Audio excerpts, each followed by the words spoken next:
السلام علیکم ورحمۃ اللہ وبرکاتہ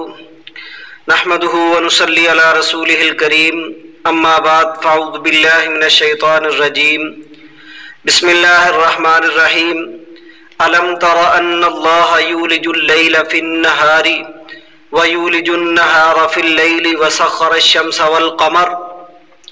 کل یجری الی اجل مسمی وان اللہ بما تعملون خبیر۔ تو کیا آپ نے دیکھا نہیں کہ بے شک اللہ تعالیٰ داخل کرتا ہے رات کو دن میں اور داخل کرتا ہے دن کو رات میں، اور اس نے مسخر کیا ہے سورج اور چاند کو، ہر ایک چل رہا ہے اپنے مقرر وقت کی طرف، اور بے شک اللہ تعالیٰ جو تم عمل کرتے ہو اس کی خبر رکھنے والا ہے۔ سورہ لقمان کی 29 نمبر آیت آپ بھائیوں کے سامنے ترجمے کے ساتھ پڑھی ہے۔ اس میں اللہ تعالیٰ کی قدرت بیان ہوئی ہے۔ اللہ تعالیٰ کی قدرت یہ ہے کہ وہ اللہ رات کو دن میں اور دن کو رات میں داخل کرتا اور ان کو نکالتا ہے، اور اسی طرح نطفہ سے زندہ، زندہ سے مردہ اور مردہ سے زندہ، جس طرح اس آیت کریمہ سے پچھلی آیت میں گزر چکا ہے کہ اللہ پاک مردوں کو زندہ کرنے کے اوپر قادر ہے، اور اسی طریقے سے قرآن پاک کے مختلف مقامات کے اوپر مردوں کو زندہ کرنے کا ثبوت ملتا ہے، اور وہ واقعات حضرت عزیر علیہ السلام، بنی اسرائیل کے ایک مقتول کا واقعہ، اور اصحاب کہف کا واقعہ، حضرت عیسیٰ علیہ السلام کا مردوں کو زندہ کرنا، ابراہیم علیہ السلام کے ہاتھ سے 4 پرندے اللہ پاک نے زندہ کر دیے، اور اسی طریقے سے مرغی سے انڈے سے زندہ مرغی کا پیدا کرنا۔ انسان کو یہ یاد دلایا گیا ہے کہ جس آسمان کے نیچے تیرا ڈیرا اور جس زمین کے اوپر تیرا بسیرا ہے، لیل و نہار تیری زندگی کا انحصار شمس و قمر کے آنے جانے پر تیری زندگی کے دن رات بنتے ہیں، اور انہی کے اوپر تیری زندگی مشتمل ہے۔ کبھی رات کا کچھ حصہ دن اور دن کا کچھ حصہ رات میں ضم ہو جاتا ہے، کبھی دن بڑے ہو جاتے ہیں راتیں چھوٹی ہو جاتی ہیں، کبھی راتیں بڑی ہو جاتی ہیں اور دن چھوٹے ہو جاتے ہیں۔ سورج کو دیکھو کہ جب وہ صبح طلوع ہوتا ہے تمہیں نظر آتا ہے، اور جب شام ہو جاتی ہے تو تمہیں نظر نہیں آتا ہے وہ سورج کہاں چلا جاتا ہے۔ موسم کے جو تغیرات ہیں، پھلوں کا پکنا، پھولوں کا، اور ہر ایک چیز کے اندر اللہ پاک کی طرف سے ذائقہ اور مٹھاس اور خوشبو کا ڈل جانا، یہ کون سی ذات ہے جو وہ کام کر رہی ہے۔ حضرت ابو ذر غفاری رضی اللہ تعالی عنہ،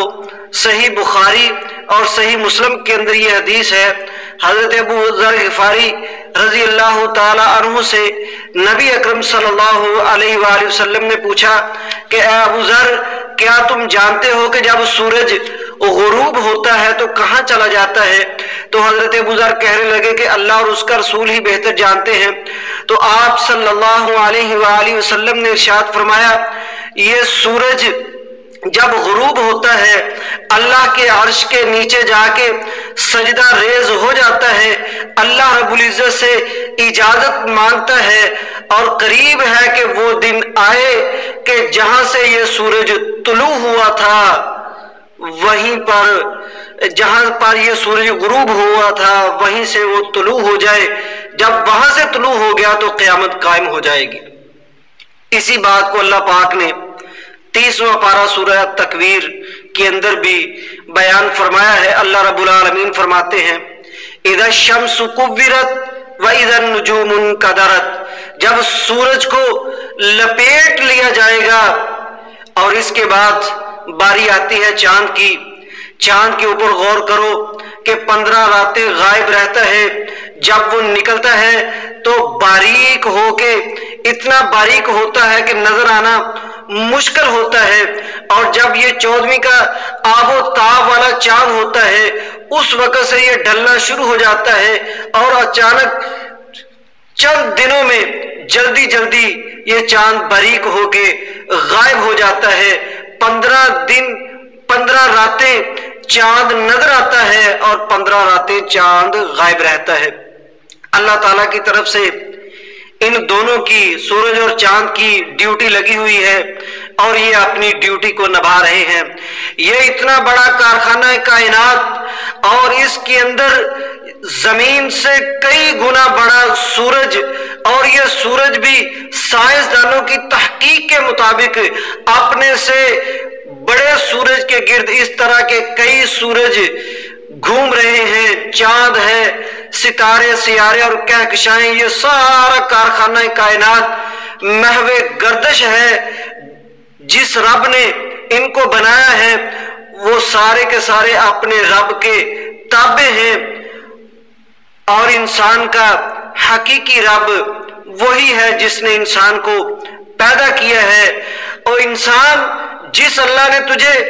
پیدا کیا ہے وہی اللہ رب العالمین تجھے دوبارہ زندہ کرنے کے اوپر قادر ہے۔ مشرکین مکہ اور دہریہ جیسے لوگ، انہوں نے آخرت کا بالکل سرے سے ہی انکار کیا ہوا ہے کہ مرنے کے بعد دوبارہ انسان زندہ نہیں ہوگا۔ جب یہ گل سڑ جاتا ہے، ہڈیاں مٹی بن جاتی ہیں، تو ان مٹی کے جو ذرات ہیں ان کے اندر کیسے روح پھونکی جائے گی؟ تو اللہ رب العالمین کے قرآن کے یہ واقعات اس بات کی شہادت اور گواہی دے رہے ہیں کہ انسان تجھے مر کے